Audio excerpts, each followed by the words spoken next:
Today, we would like to share the review of Gamified MOOCs or MOOC's impact towards learners' motivation in learning effectiveness context.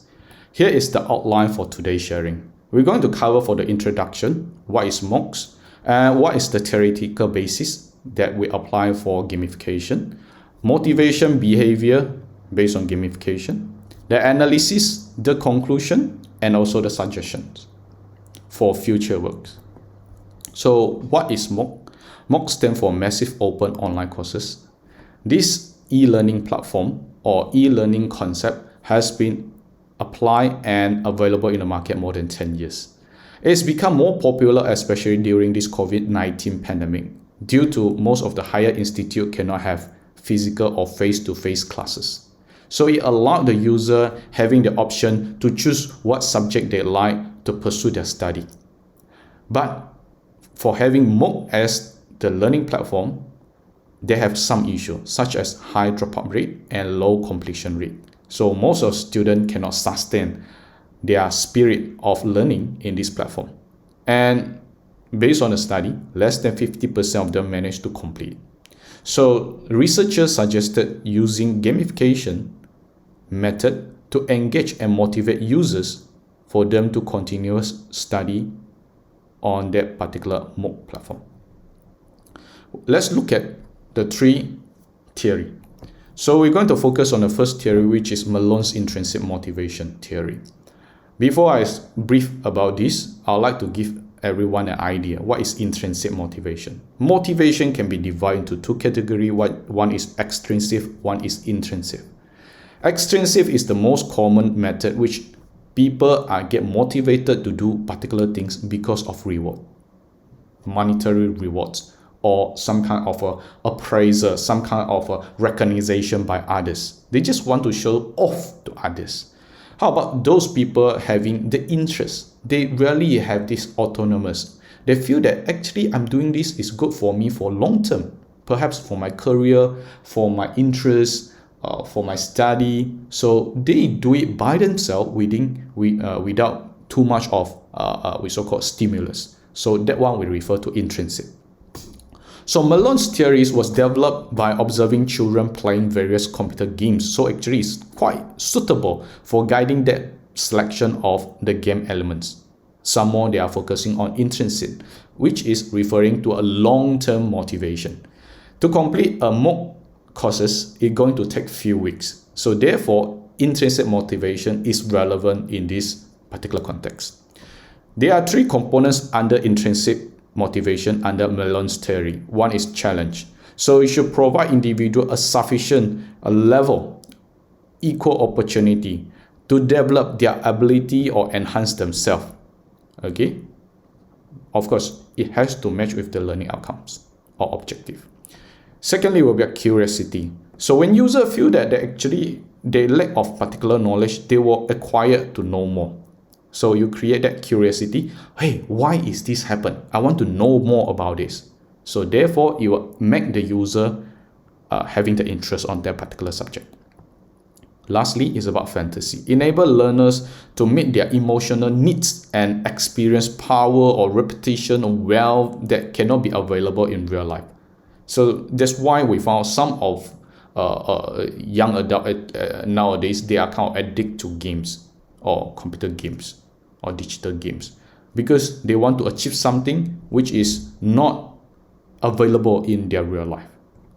So we also refer to the second theory, which is called ARC motivation theory. For ARC motivation theory is one of the most effective instructional design models to reduce the dropout rate for online education, which is very relevant to our context.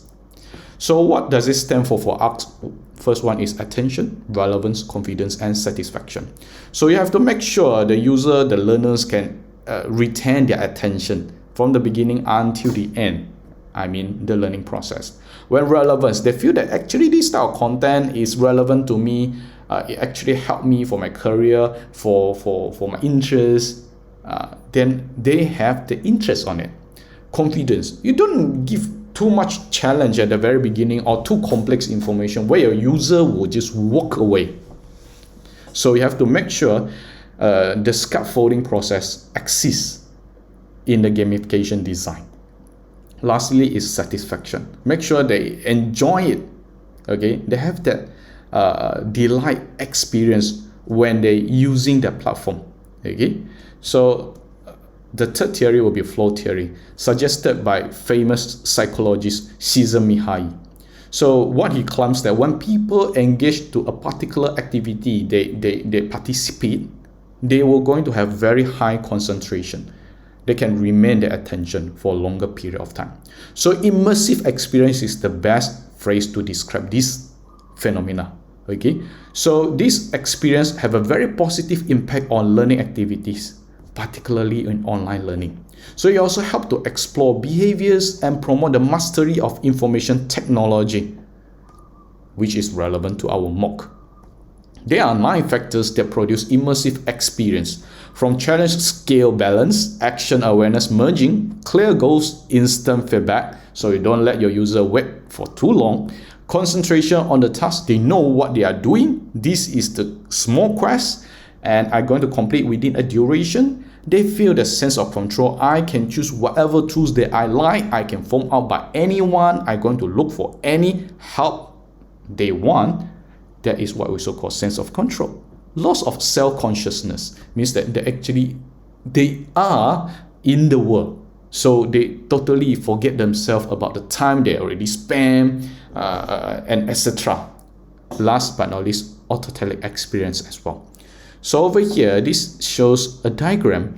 In order to achieve flow, it's not easy because you have to try to challenge them from apathy across this boredom to reach flow.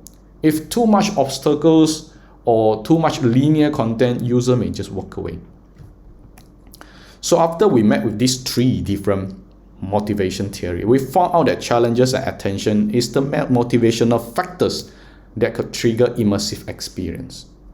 So now we look into MOOCs. MOOCs can be categorized into different types, but these are the 2 most common type, which is XMOOC and also CMOOCs. CMOOC stands for connectivist MOOCs, is relevance theory of learning. This is the theoretical basis. And expanded or extension MOOCs or XMOOCs is more towards behaviorist learning theory. So I straightforward show you the summary after I do the comparison. Okay, for CMOOCs is more towards like Moodles, Google Classroom, mainly controlled by the facilitators. For XMOOCs itself, is more towards like Udemy's, Udacity, that type of platform. So they are using 2 different mechanisms when they structure the system. So like CMOOCs itself, it is already distributed on various platforms. Some of it they may even use YouTube and etc. But XMOOCs, everything will be unified. Okay, so course content sometimes for CMOOCs is a bit unstructured because it's all rely on the facilitator. And XMOOCs itself, because it's a group of talents to structure the things. So normally it's more structured and there will be a lot of videos and lectures for teaching. For course range itself, CMOOC is more towards narrow because it prepared by a particular lecturers or facilitators. So the content normally is referring to the expertise of the particular facilitators. But XMOOC itself is a wide range. Normally it's like a shopping mall. They provide different type of knowledges over there. So learning support over here is using tutorial, using tools to aggregate the resources and send daily emails notification from the system or by the lecturers through the CMOOCs. The XMOOC is normally is a automate system. It will trigger by the user actions. Feedback itself, they have limited instant feedback. But because XMOOC itself is running 24 hours basis, so it means that it will even support like kind of chatbot, or even some of the XMOOC itself, they have a system that can automatically respond to you. Okay, so based on analytics. So learning evaluation, teachers have to conduct comprehensive evaluation through aggregated resources, and learners need to evaluate each other. But over here, if you're using XMOOC itself, is very direct, which is quiz peer assessment. Okay, once you complete this quiz, you can move ahead to another level. For evaluation standard over here is learners successfully carry out the autonomous learning without the support with others they can do by themselves. That is the objective at the end. Okay, how we evaluate whether the student can be independent or not. Over here, XMOOCs, actually we expect they're going to have equivalent or similar knowledge like the facilitator. So CMOOCs over here we can refer to another diagram, okay, later by having comparison. But first of all, let's look into the MOOC common issue. Learners are more willing to skip other courses links and only spend time watching the course videos. Lastly, is less than 50% manage to complete the course. So therefore, researchers suggest to use gamification. Gamification means that we apply the game design elements for non-game situations such as learning. So at this moment, there are several statements we found from researchers. Individual performance and satisfaction are expanded by implementing right gamified elements. If you're choosing the wrong one, actually it may harm the motivation. So collaborative learning research also shows that there is a correlation between learners' motivation and knowledge acquisition and as well as the learning activities.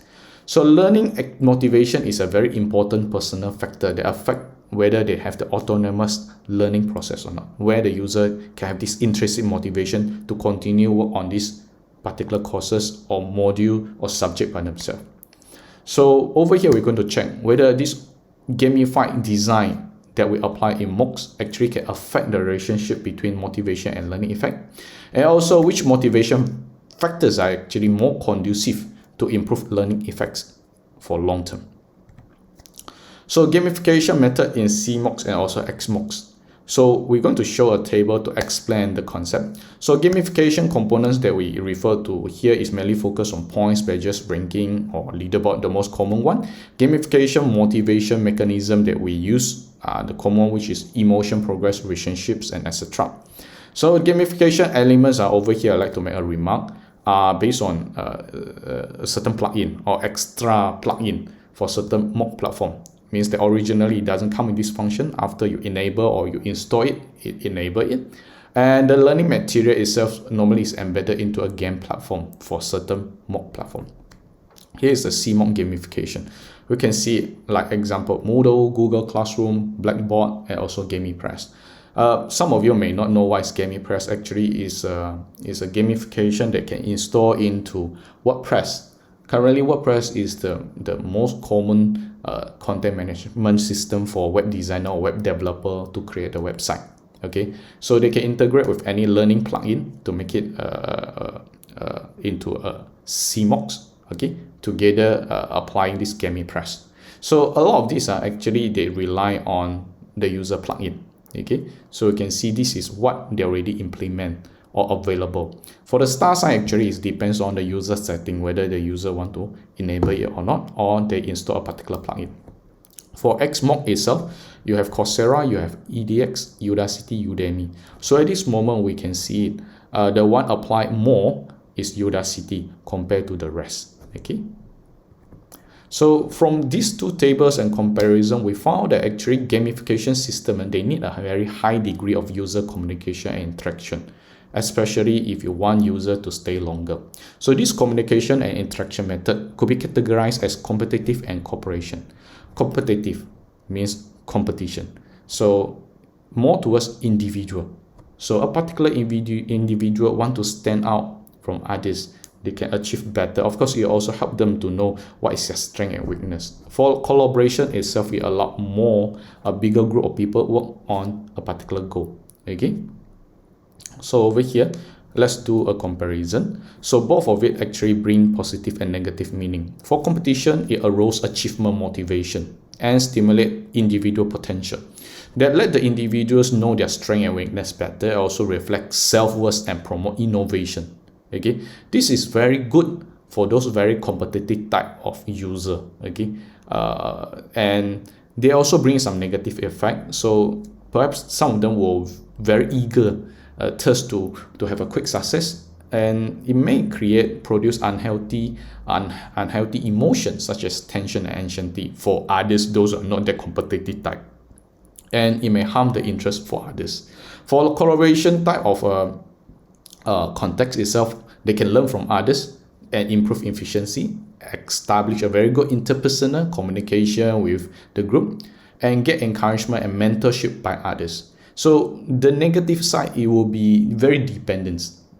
Make them feel they rely on particular group members. They may sit back and just enjoy.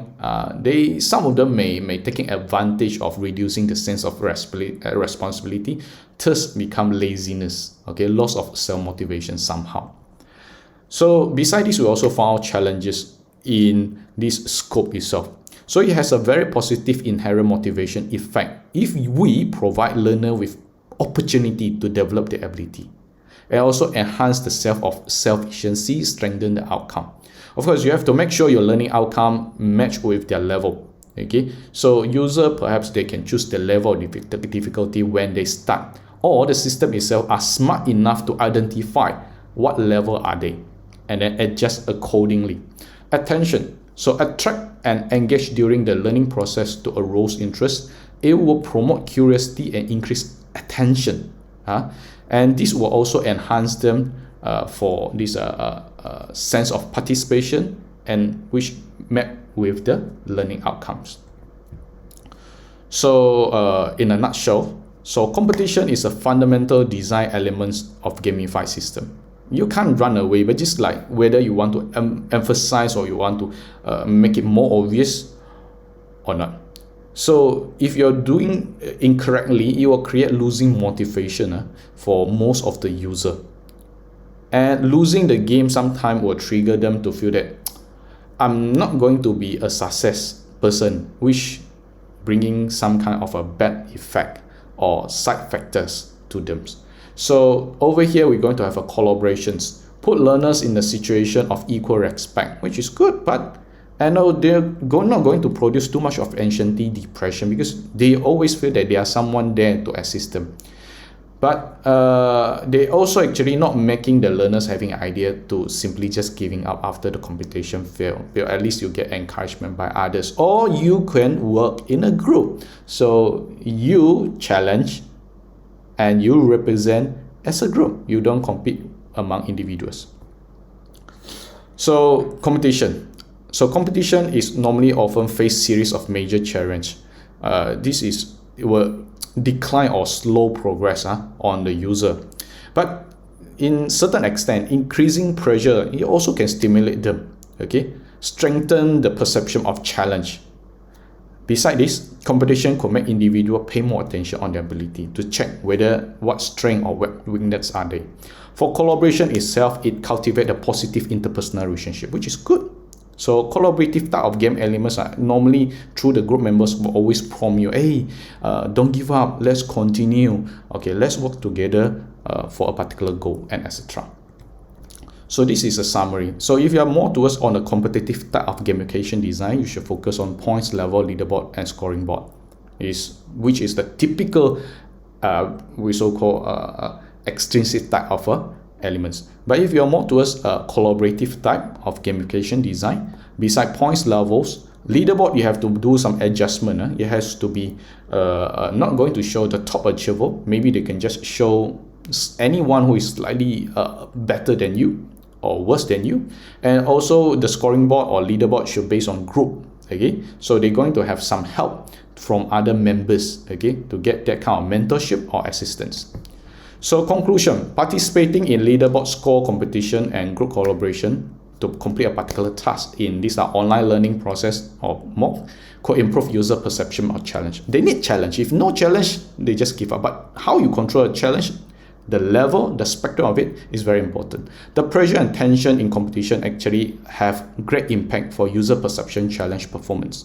So for gamified MOOCs user, actually the higher under collaboration condition will be better compared to competition. And one more thing is excessive attention to the leaderboard actually is quite harmful. So at the end, I'm going to discuss about the future work.